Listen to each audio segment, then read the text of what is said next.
welcome everybody. Thank you for joining us today on the traditional territory of the Tla'amin Nation.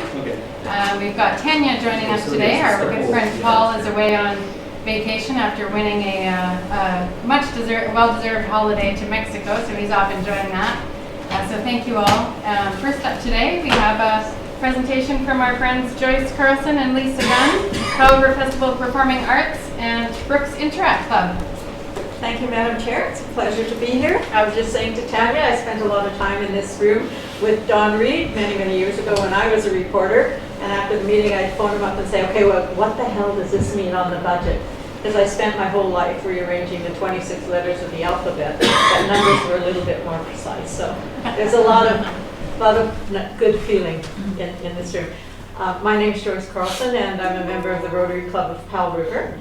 And I'm here with regard to the Festival of the Performing Arts, which Rotary has been organizing and sponsoring for 20 years. And the festival next year will be marking its 80th year. It's the longest continuously running cultural event in this community. So we're very proud of that. In 2003, I was the president of the Rotary Club of Powell River.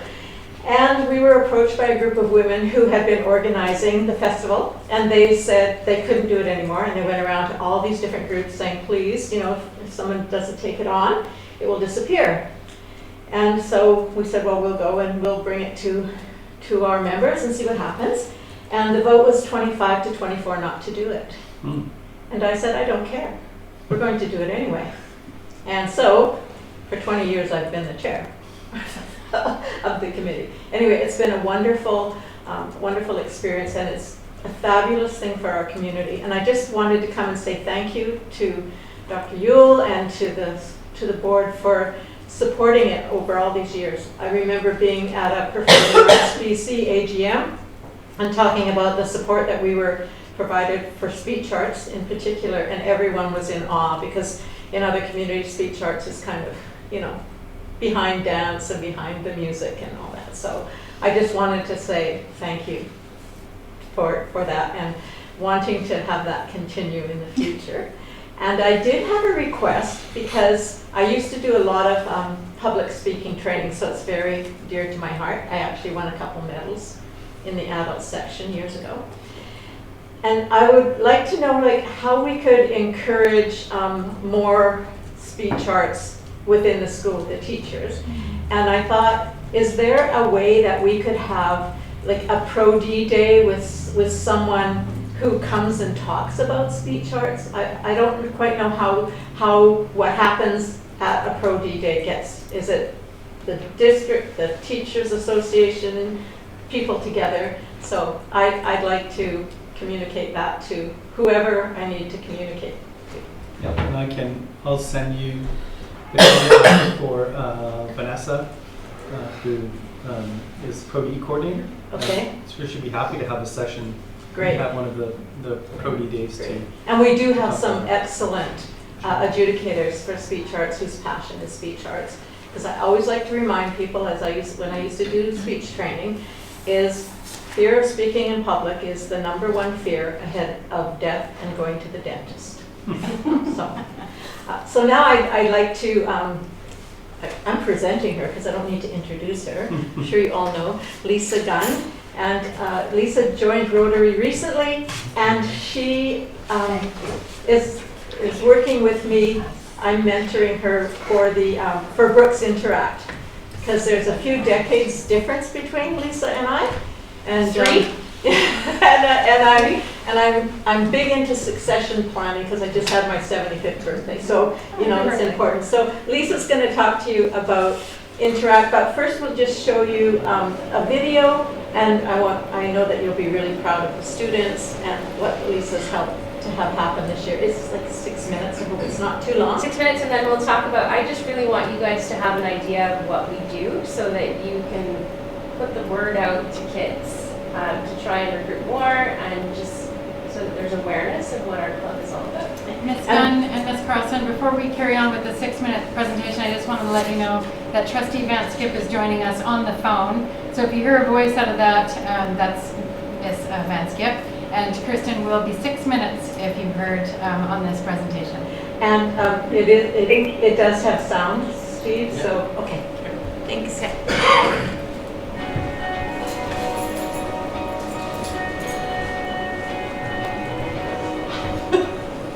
Next year will be the 50th anniversary of the track, the youth component of Rotary in Alberta. Even with COVID, Brooks Interact continued to function, although at a reduced activity level. As the end of the 2022 school year was imminent, all Interact members were graduating. New Rotarian Lisa Gunn accepted the position of liaison with the Rotary Club of Alderburgh, and her goal was to bring member renewal to Interact. She came up with the idea of visiting all the grade 7 classes in the district before the end of the school year in 2022, bringing pizza and explaining what Interact is and does. In the second week of the new year, the first meeting was held and several students, including grade 8s, attended along with teacher sponsor Mrs. Colleen Balser. Maddie Kyle, who had been with Interact previously, served as club president until she graduated early. Just a week later, Interactors hosted the tailgate party for the Paul River Kings Hockey Club season opener, their first of several fundraisers. At the last meeting in September, Brooks Interact picked Family Place's need for a certified baby toddler change station as its first donation. Members staffed a booth at Brooks Club Day on October 11th to spread the word about Interact to the student body. Just a few days later, they provided a concession for Max Cameron Theatre. This is the major part of their annual fundraising, and they are grateful to theater manager Jackie Dawson for this opportunity. A Halloween pumpkin carving contest brought awareness and student involvement, as there were some great prizes given out. Leftover pumpkins were used for pumpkin pies with whipped cream to celebrate World Interact Week, October 31st through November 5th. There are 10,700 clubs and about 250,000 members in 109 countries around the world. Starting in November, Brooks Interact made cards and collected boxes of items to be distributed to less fortunate people in our community through Everyone Deserves a Smile, including hats, gloves, socks, toothpaste and toothbrushes, shampoo, and so much more. Some members also helped with the items in decorated bags at Henderson Elementary School gym that served as the collection area. During the Santa Claus Parade on December 4th, Lisa and several Interactors joined Rotary on its float and were greeted by people of all ages along the Marine Avenue route. This float had a Western theme with rocking horses, cowboy hats, bales of hay, and a big red barn. Interact President Kamen put on a big sale during a December lunch hour to raise money for Ukraine with help from Interactor Sakura and advisor Lisa, with the club providing drinks. Rotarians supplied baking as well. Nearly $300 was raised. Earlier, the club had voted to send $100 through Rotary Foundation Canada's Disaster Relief Fund to Ukraine. At their last meeting in December, Interactors held a pizza party to celebrate all their successes so far. Each December, Rotary serves up breakfast with Santa for families at the recreation complex. Interactors help out and are rewarded for their efforts with a donation from Rotary. The event is sold out every year with 200 people served in 2 seatings. For many years, Brooks Interact had adopted a family through the Christmas Cheer Fund, buying food for all meals on Christmas Day and presents for everyone. In addition to the Max concessions, Brooks Interact provided a non-alcoholic drink concession for the Banff Mountain Film Festival in mid-January. As its bank account has grown with all its fundraisers, Interactors decided it was time to donate money to worthy local groups. They held a brainstorming session at one meeting and then voted on the ideas the next week. Personally delivering the checks and gift cards to the top 3 organizations was impactful for those Brooks Interact members who participated and those who heard the reports of the deliveries. The organizations chosen were SBCA, a Ukrainian family who recently moved here, and the Patricia Theatre. A total of $1,000 was donated. Interact's most recent international project was the donation of a bicycle to an internally displaced person and victim of civil war in southern Cameroon.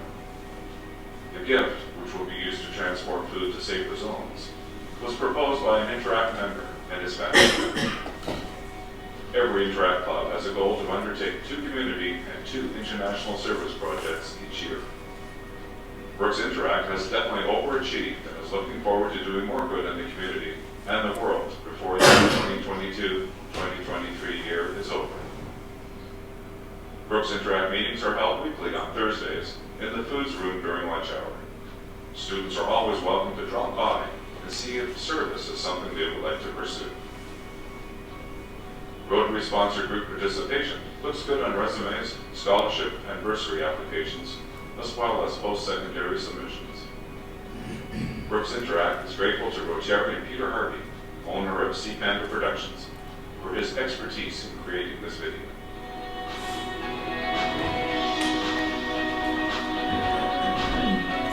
So that's about 3/4 of our year in a nutshell. We've got a few more activities, but kids are really learning about how to raise money and support their goals through leadership and service. We had 3 interactors and another student from Brooks go off to RILA, which is the Rotary Youth Leadership Camp in Gibsons for a week, not a week, 4 days, 4 days, which was a great experience. We've got another interactor who's going to Ottawa for Adventures in Citizenship, and we also have a $1,000 Rotary scholarship for a grade 12 student this year. 2 students, actually. Two scholarships for $2,000 each. Right, we increased the amount this year. Rotary's feeling blush. So, yeah, it's just a fantastic club that we're trying to rebuild, and you know so many people in the community. If you could put the word out and kind of know what we're all about. We did an activity where anyone in this school could bring a banana, bring your own banana. I think it was actually Miranda's idea. Yeah. So it's good that she's here. So bring your own banana. You were in Brooks, right? When we had our first bring your own banana. Yeah, that's right. So we gave free banana splits to staff members. Kids came with their bananas. So we try and make it fun as well as actually fundraising. And we actually made money at that event. They raised $100. So their bank account's growing, and they get to choose what we donate money to. So it's fantastic. Amazing. Yeah. Any questions? How many interactors have you had over the? So it's grown. I would say we started with under 10, and right now we've got about 20. And it's interesting that we have about 10 grade 8 kids. Maureen's grandson's in the club. It's the pizza that did it. It's the pizza. Pizza works.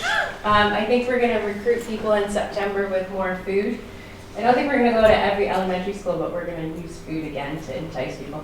And about half of our club is international. So international students make a good collection. It's a really eclectic bunch of students that are lovely. Really lovely. One thing I always notice in photos of you with your group of students is that everyone is always having a great time. It's a really good club. I think that having Colleen and Joyce and myself, kind of a diverse group in the school, out of this school, different ages, we're trying to kind of entice kids to come and do good work. So how do the kids help work toward that goal of recruitment? They're friends. Yeah, we've told them anytime there's a food event, we say just bring a friend, and that usually works. Because of who I know in the school, I'll say to Michelle Doyle, who's the international principal or vice principal, can you put it out to all the new recruits of students that are coming from international locations? And that gets them involved with a school club, so they're kind of networking in the school. And then we just reach out to anyone that we know in the school and say, do you have any students that would benefit? And tomorrow? And tomorrow we are doing a garbage pickup Earth Day event with students, students for the environment. Or is it just the environmental club now? The environmental club. So we're trying to partner with different clubs as well when we have goals that align. Where's that going to be at, Brooks? It's Brooks. Yeah. And Rotary does the section, so we're the highway cleanup crew from Brooks to Willingdon, and that happens next Wednesday. So. Okay. And Yeah. see, so I heard you say that you weren't thinking about visiting all the elementary schools. Maybe that's a little bit too much work, but also listening to what Joyce said about recruitment for interest in the speech arts and wondering how that could maybe pair together to inspire new interest. Well, I think we invested, so it was a strategy that paid off. We spent $300 on pizza to bring pizza to all the grade 7 classes. Luckily, Domino's had a sale, which worked out mostly. But we thought that we had enough kind of momentum in the school that we would focus on the kids that are in. And we weren't allowed in the schools for so long, right? Yeah. So we had all our students graduate, and then we were shut out of the school. So there wasn't the opportunity for interact activities, which also brings interest. So for 2 or 3 years, we weren't able to do that. That's why Lisa came up with the idea of getting those grade 7s before they even got to the school. So I think if you have any kind of like wacky kid idea that involves food, it goes well. So we were thinking of doing something like bring your own banana. So bring your own banana, for those of you that haven't seen it, you come with a banana, you peel your banana, you get scoops of ice cream, the kids put on all their sauce, cherries on top, sprinkles. It's like a conveyor belt of sundaes. So if we can do something like that in the fall, I think that would help with recruitment too. But yeah, it's just getting people aware that the club exists. And I feel bad for all clubs really post-COVID. They kind of died and they had to come back. So Yeah, snacks always work. yeah, food works. It works for trustees too. Yeah, of course. Of course. Well, thank you so Yeah, much. thank you you both for all having that you us. do. Yeah. yes, thank you very much for listening to us. It's been great. Okay. And actually, Miss Marchman is she's going to take this video and probably present it to all the incoming grade 7s when they do their orientation. So thank you. Thanks, everyone. Nice to see you. Thank you. Okay, so that moves us to our first question period, if we have any. Seeing none, okay, I'll move into chairperson's remarks. It can be a challenge to get back into the swing of things following March break, but I'm encouraged by the warming weather and all of the opportunities this time of year bring. The recent announcement from the Ministry of Education and Childcare on the province's multi-year investment in the new Feeding Futures funding is very welcome news. Funding is essential to build capacity towards stigma-free access to healthy local food for students. We're fortunate to have an excellent foundation on which to build food programs for students in School District 47.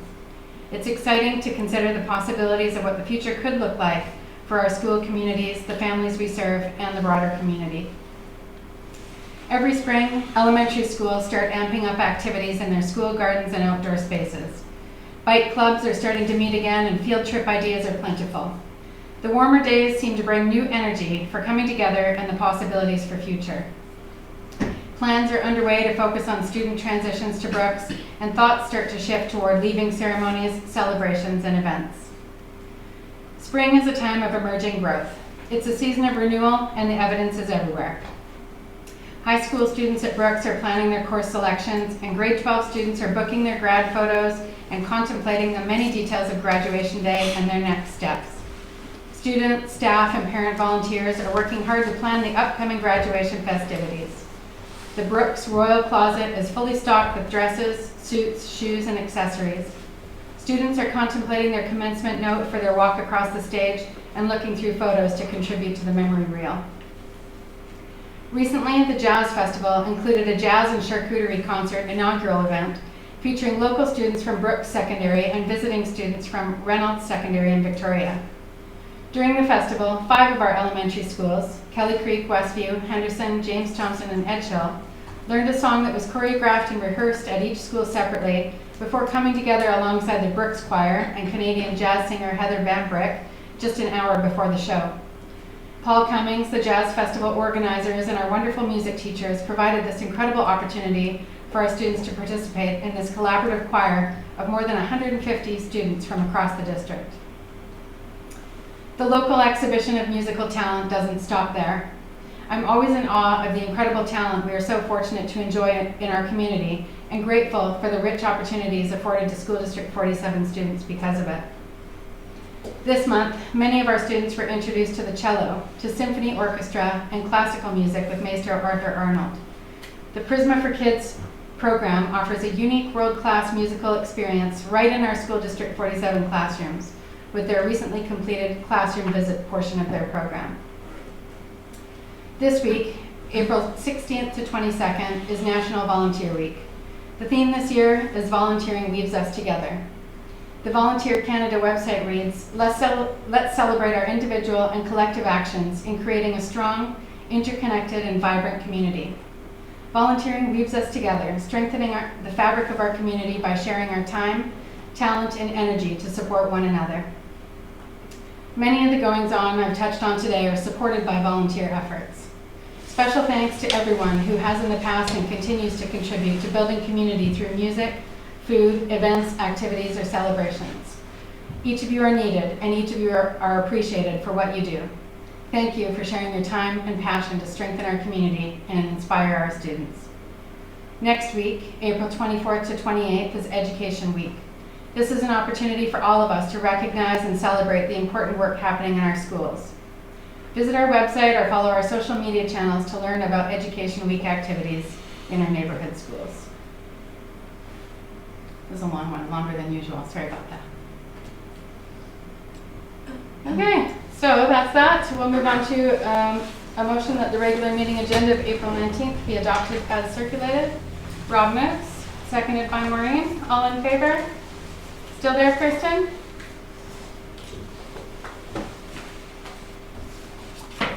Yes. Can you hear okay? Oh, sorry, did you hear me? I think I was muted, but yes, I'm here in favor. Okay, thank you. Okay, and adoption of the minutes, that the regular meeting minutes of March 8th, 2023 be adopted as circulated. Jacqueline moves, Maureen second, all in favor? Yes. Okay, carried. No motion around the reported closed meeting of March 8th. The board met in camera to discuss items concerning personnel. And that moves us to incoming correspondence. We have a number of pieces of correspondence today. Is there anyone who would like to comment on any of the pieces incoming?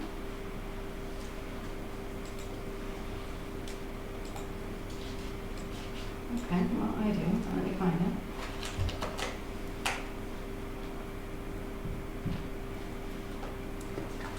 Oh, I just wanted to touch on the BCSTA communication around, let me see what it was. It was the timing around the fund to support school communities and expand meal programs. And of course, since that came out, we have received information on April 4th about the new funding for food programs, which we're excited about.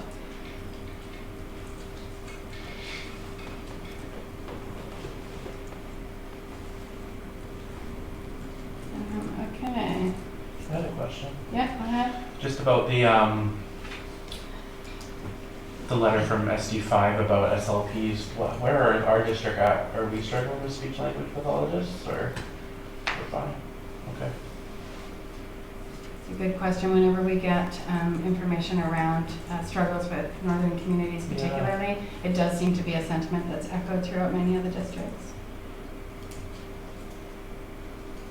Okay.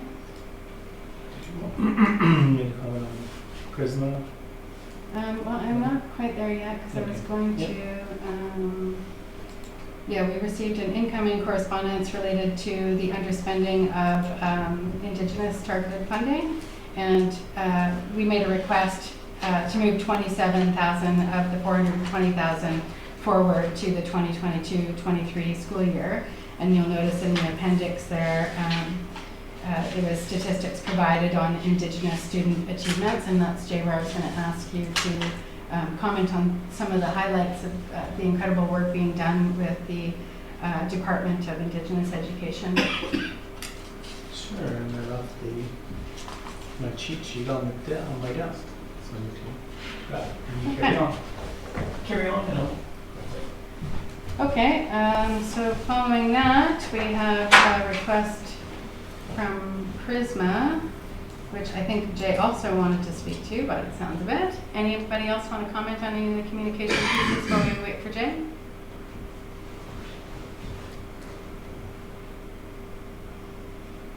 Okay, well, I'll just say to the Prisma letter, the dedication of the folks involved with Prisma that they have to their craft and their love of music and community is always clear to me. It stands out, Prisma always stands out to me because of their interest in sharing their knowledge and inspiring kids in the community in accessible ways, and I think that the letter does detail some of the ways in which Prisma provides opportunity for not just students in School District 47 through their Prisma for Kids program, but also to the community as a whole. And I think also with Prisma is just a point that it's not, I think they're calling it a donation, but it's basically we pay for service if you look at the bullets below. So each year as part, whenever they have Prisma, they put on Prisma for Kids, and they offer a whole bunch of activities and have world-class instructors. They come and we pay for that service, which ends up being around that amount. But it's not a direct donation, it's fee for service. Thanks for that clarification, Jay. And so in response to the part of the underspent was we also have been through the equity and action process. I think last year we had 80,000, 79,000, and so we also had that as extra money to spend on the planning and the new programming that we have put in place. But some of the programs we have literacy and numeracy instructors that we have out at the nation in their new building, which is called Cousins House. I can't pronounce the name, and so we're able to serve Indigenous students out at the nation at their home with tutoring after school.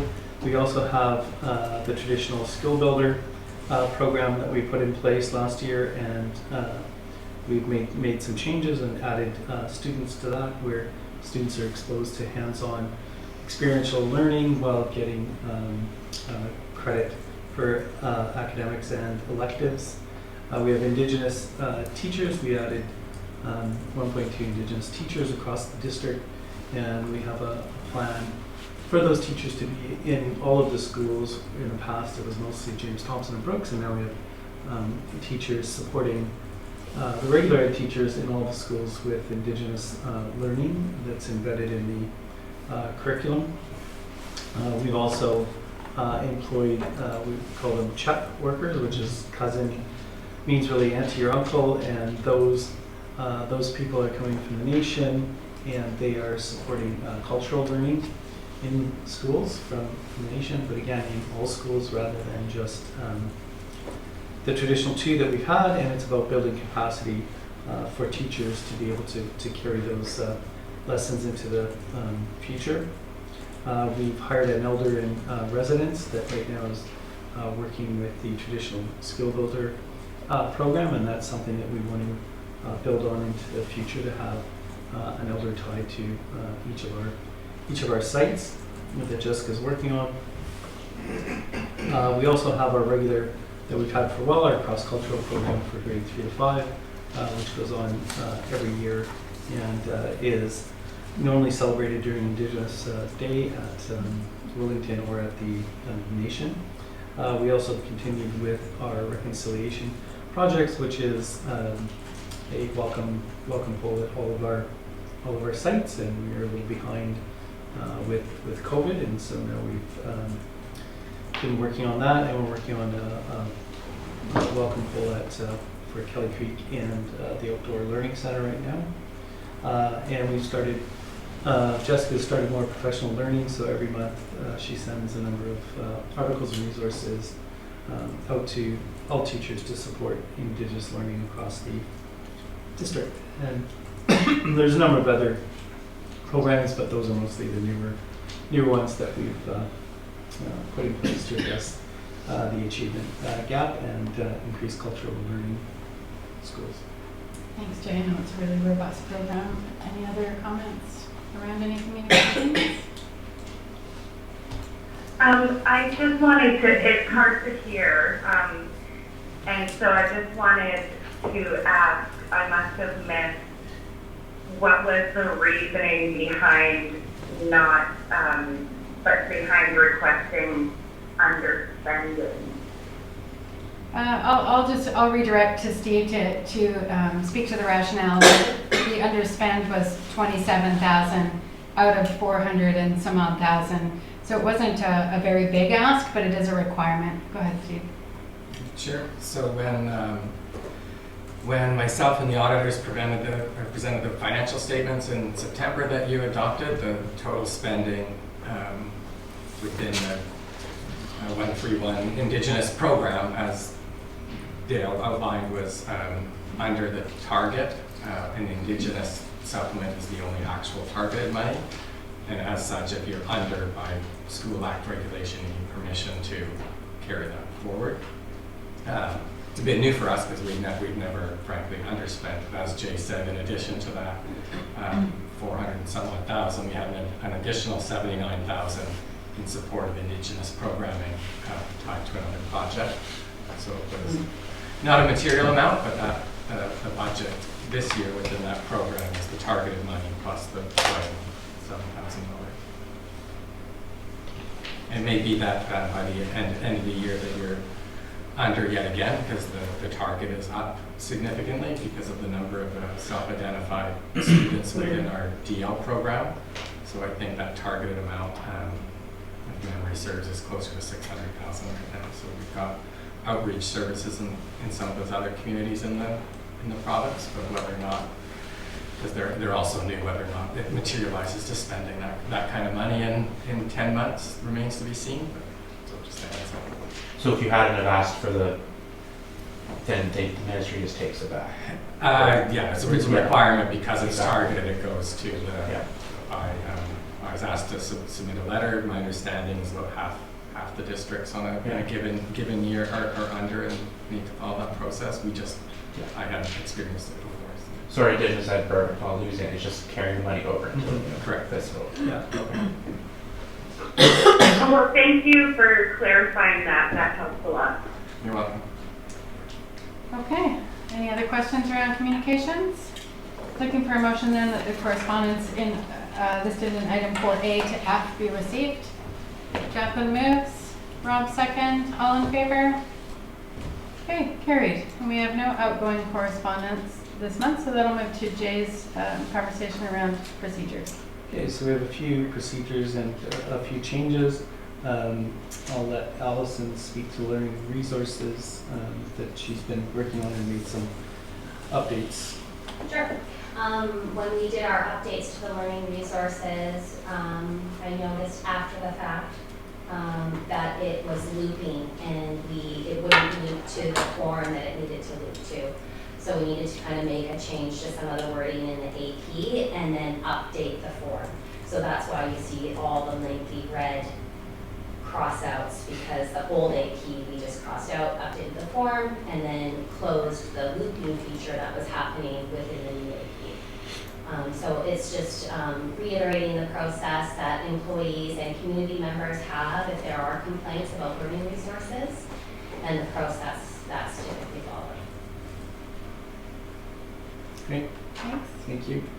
The next is the student field trips, and you've seen drafts before, and we think we're now at the end, so I'm bringing it for you for one last look. We'll also bring it to our outdoor learning committee, who had a subcommittee that worked on the new field trip AP, and we're working with Ian from technology to have all of our forms online, so teachers can fill those forms out online, and they're fillable, and you can that you could save to use. It's really extensive, and it's been the work of about a year or a year and a half to get to this point. So it's for your information, but we're still taking feedback until we get to the OLC committee, who will finalize it and we'll have it hopefully up and running before the end of the school year. I think, Jay, the last iteration of this was, sort of the feedback was it needed to be more intuitive. So are we feeling more comfortable about that now? Not particularly. Mm. I think we're trying, but it's one of those pieces that it is onerous and there is work to do. I think the real work will be putting it online. So to make that part intuitive, and that's what we're trying to do, to say, when you go on, if you look at some of the crib sheets, that's what's the risk level. So you can quickly go to 1, 2, or 3, and within that there's a specific form for that.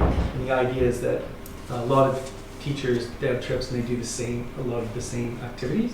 So once they fill one out, they can save it, and then it's usable. And even within your school, if somebody's had a trip, they can save those, and those can be used into the future. So I think it will be a work in progress because it is a lot more extensive than anything we've had, but it's really needed in terms of safety and liability. Yeah, it covers all the bases for sure. Can you clarify what you meant, like when you were asking about more intuitive? Just for me? Just that the last iteration of this, the sort of the feedback that was received was, it's too much work to go through all of this. Yeah, okay. And so how do we, have a system in place where people can easily access what they need based on their needs instead of going through a whole elaborate process to be able to take kids places? No, absolutely. Okay, perfect. Thank you. Can I just jump back to the learning resources review? Mm-hmm. In the one that was crossed out, the committee, the membership of the committee was included and it's crossed out, but it's not included in the new version. Did the membership of the committee change, or was it intentional? That's because before we didn't have a lot of senior positions, so the committee is essentially principals, the teachers, and the directors. And it won't be specified in. Yeah, there's no reference. So in the reference to the learning resource, there's no reference to a committee. It's just if it's informal and it's not resolved through the principal informs the appropriate director of instruction, elementary Kristen, high school me, and then we have discussions with the principal, the teacher, and if needed, other senior team members before making a decision. And a lot of the learning resources, we use something called Focus Education, and a lot of the social considerations that often get flagged, that organization does a lot of the vetting for resources in BC, and so we lean heavily on their process as well. So did you say that the committee is not referenced in the new one? There is no committee. It does say the director of instruction shall convene a learning resources review committee meeting. Okay, we need to update that one because the committee is us. It's not a Right. separate committee like Okay. the JMC or Right. something like that. So, It used to be. Right. Okay. okay, good point. The next is employee resignations. We made one change because Rob made us. So we have, it was a good suggestion that if people leave, to offer them an exit interview if they'd like. So that's the only change to that AP. And the next is the upcountry trip, and I see the chaperones are here. I thought Chris was just coming as acting president.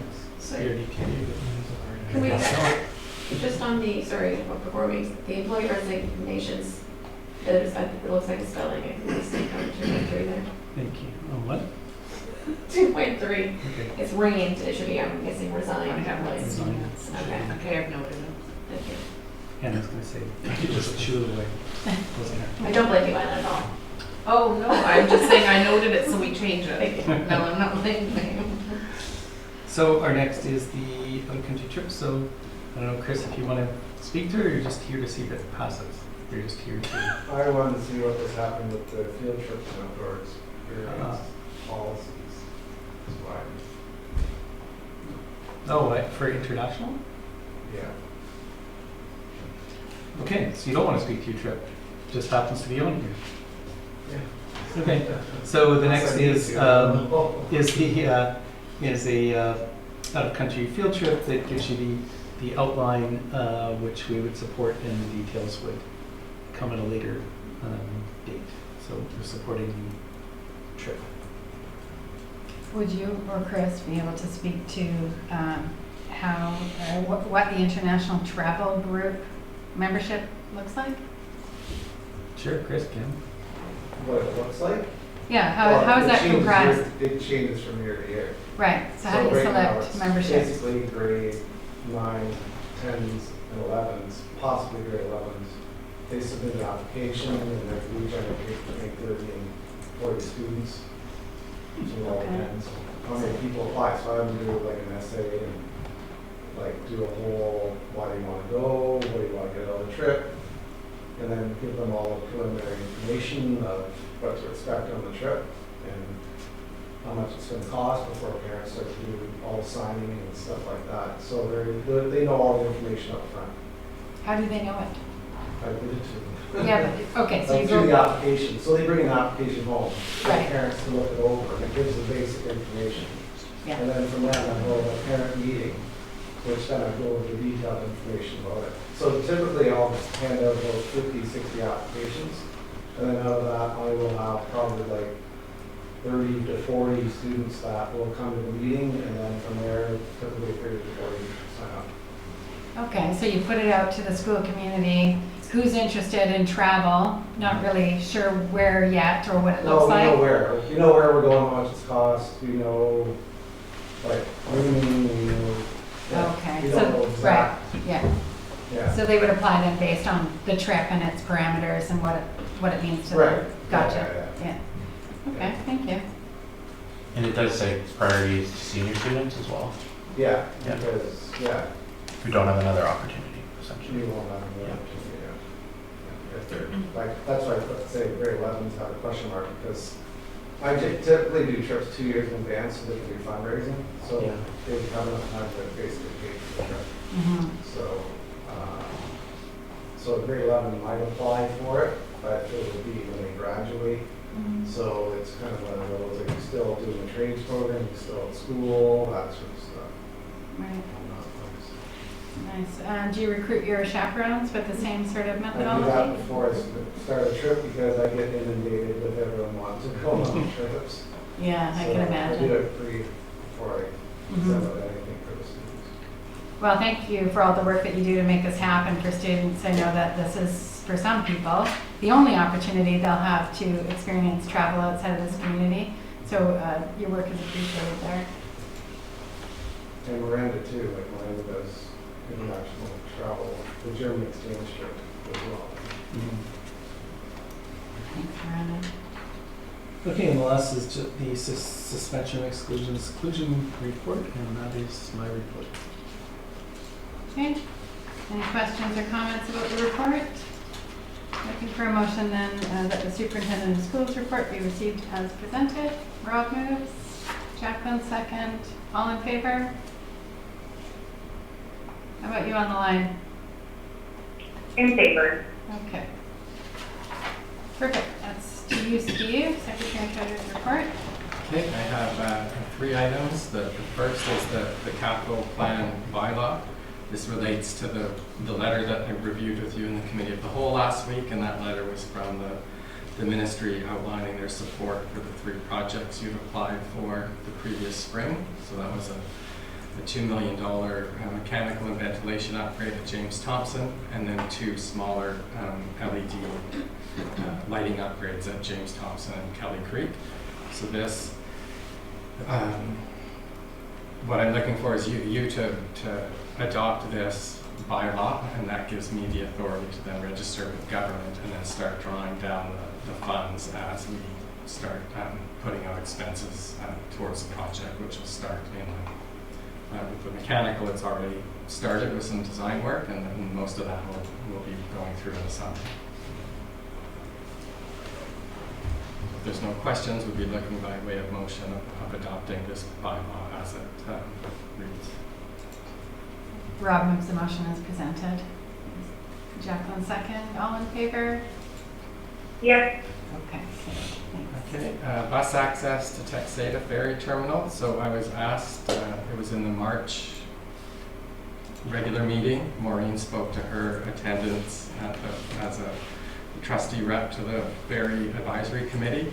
And one of the orders of business was a community, as I understand it, and I read the letter that was, the article in the newspaper, and as I understand it, was a community member on Texada pointing out the conflict with the road and us amongst other traffic. So the issue there is, you have to kind of be familiar with the term Texada, but the ferry, the cars queue up for the ferry from Texada to Powell River, and there's a small lane that allows them when they're coming down the hill to move over.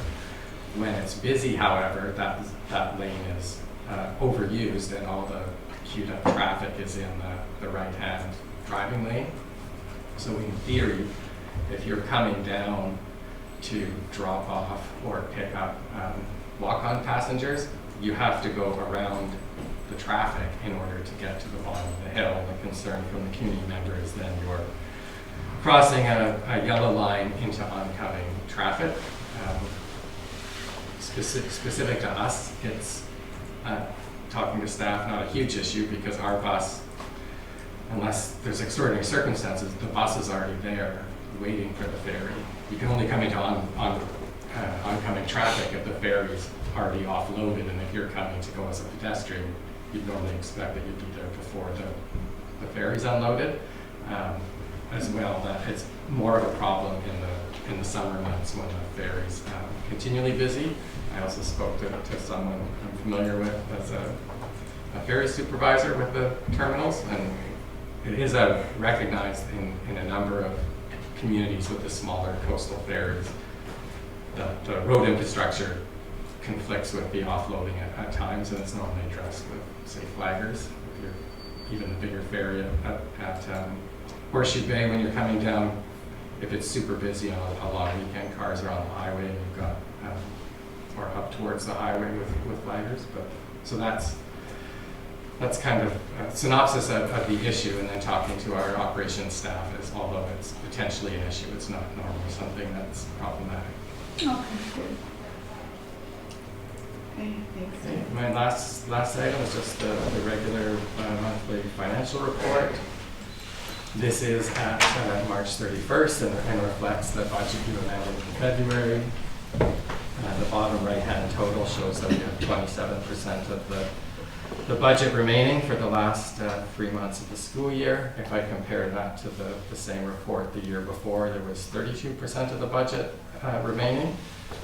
But that would be expected because we have been intentionally trying to be more aggressive with our spending and using surplus, recognizing last year we were in a surplus position. So the hope is, although we'll probably still be in a surplus, that it would be less so than last year. So it's not surprising that the rate of spending is greater than it was at the same time last year. Thanks, Dave. Looking for a motion then that the Secretary Treasurer's report be received as presented. Jacqueline and Rob, all in favor? Great. Yep. Okay, so committee reports, and we have a few committees. Committee of the Whole report for April 12th. It's just the meeting note summary of last Tuesday. Yeah, and I just wanted to point out from that Committee of the Whole notes how much I appreciate the passion and dedication of educators who make programs like the Salish Sea Marine Stewardship Program possible. The opportunity for 24 students across the district to come together and focus on leadership and research and expand their skills under the instruction of a teacher is absolutely phenomenal. I wonder what the timeline is for that. Do you know, Jay? For The Salish Sea program? Yeah. Was it summer? No, it's in June. Oh, okay. I wondered if we could ask them to come and make a presentation after they do their. Sure. Would it be all the way till September then, or would it kind of lose? Because I think it's in June, but Yeah. they'll come. They Or did maybe a they did video last thing. time. Yeah. They'll come with pictures and videos. And Great. Yeah, thanks. The other thing I wanted to mention, Committee of the Whole. No, I don't think that was that. Never mind. Okay, any other comments? Okay, DPAC is something I did want to mention, which I just have to flip back. to, DPAC had a great turnout at the last meeting. Unfortunately, I missed the one prior. Jay was able to go. Almost all the schools were represented around the table, and it was noted that Texada is working toward reestablishing their PAC, which is something I think they haven't had for quite a long time, so that's exciting. Participants engaged in conversation about what PACs do and the guidance and resources available to them through their association, the BCC PAC. I think they had a couple of members who were potentially going away for the BCC PAC conference, or that had the offer to do that. There was roundtable discussion, as there is at every DPAC meeting. Each school provided some highlights. Edgehill mentioned their momentum toward building capacity. Edgehill touched on their successful H3 haunted house as they approach their goals for funding new playground equipment. Westview mentioned a dance they're planning and presented an opportunity to the group to collaborate to bring all the grade 7s together from throughout the district as an intro to their upcoming years together at Brooks. There was some challenges shared around the table regarding grant funding application deadlines and how best to support each other. Lots of conversation around volunteers for things like book fairs, concession, for district track and field and meal programs as ongoing conversation. But it was a really positive, productive meeting. Was there anything you wanted to add to that? Okay. JMC, Kristen, did you want to talk about that at all? Sure. Yeah, another really great meeting. JMC have started a subcommittee to thoughtfully consider all the bylaws. I guess just revision, just looking at it. They may start from scratch, but it'll be a very thoughtful process with some comparative research as well, and I'm looking forward to hearing more about that. When that is all done, it will be brought to the board, so we'll all be able to look at that. And also, I guess it was last week, I believe, that the survey developed for every teacher, available to every teacher to give their desires about further TV planning, what they need for their schools, and all of that is going out. So I can't remember when those results will be sort of disseminated, but that will be really interesting too. And for us as well in strategic planning to look at, to get sort of a visual of what each school's needs are. I think that's all I have to share. That's all I can think of right now, but yeah, thank you. Great, thanks. Okay, other information, we don't have anything on the agenda, but I just wanted to point out and welcome Mr. Ron Rainbow as our new district principal of early learning, child care, and school nutrition starting August 1st, 2023.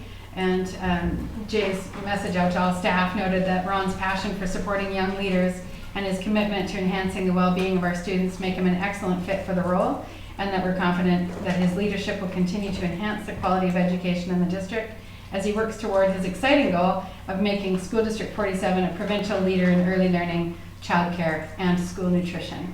All really important upcoming topics for this district and every other one too. So there's that, and that moves us right to question period, should there be any. Go ahead, Izzy. Just a clarification. It's actually the PRDTA that is working on proposed bylaw changes to the JMC regulation, and we have released teachers to do that work. Okay, thank you for and that. We're actually meeting at 7 o'clock this evening to hopefully finalize everything so it will come to the JMC at your next meeting, which I believe is Monday. Perfect. Oh, thank you for that, Izzy. No problem. It's a lot of work to get through that stuff sometimes, isn't it? Thank you for that undertaking. Okay, any other questions? Go ahead, Chris. Just a question regarding the OLC committee. I'm not sure who's on that committee, but is there ability for others to join that committee? I'll let Jay speak to that. Sure, we can invite you. Is it specific to the field trip? Yes. Kind of things? Yeah. Policies, yes. Yeah, you could actually, you and I can have a conversation. Yeah, happy to get your input into making changes before it's finalized, so. Miranda probably wants to do it. Yeah, whether you come to the committee or it probably just would expedite things if we just talk, and then I'm sure we're open to changes that are gonna fit. You know best about international travel and try to figure that out. Yeah. Eric, any questions before we go to media? Okay, thank you. Go ahead, Tanya. I was just wondering if you could expand, and you could even email me the details, on the food program funding. And does that include the garden and food growing programs? Well, that's a great question. No, on April 4th, the ministry made an announcement around, there was a media release around it, so we could send you that. It's a new funding for building capacity for districts to be able to feed students in an equitable way. And so in our district, we're fortunate to have already food programs at many of our schools, as we're also fortunate to have garden programs which are supported by volunteers, and breakfast and lunch programs supported by staff and volunteers. So we already have a great foundation to build new capacity. So the conversation around what it could look like is exciting as we move forward with this new bit of funding, kind of looking as a district at the whole, what food programs are for our district and what we would like it to be. So that's yet to unfold. Okay, thanks. Anything to add? Is that all? Yeah, I think that's good. Okay, great. Okay, thank you. With that, we'll take a motion to adjourn. Rob moved. Okay, thanks everyone. Thank you.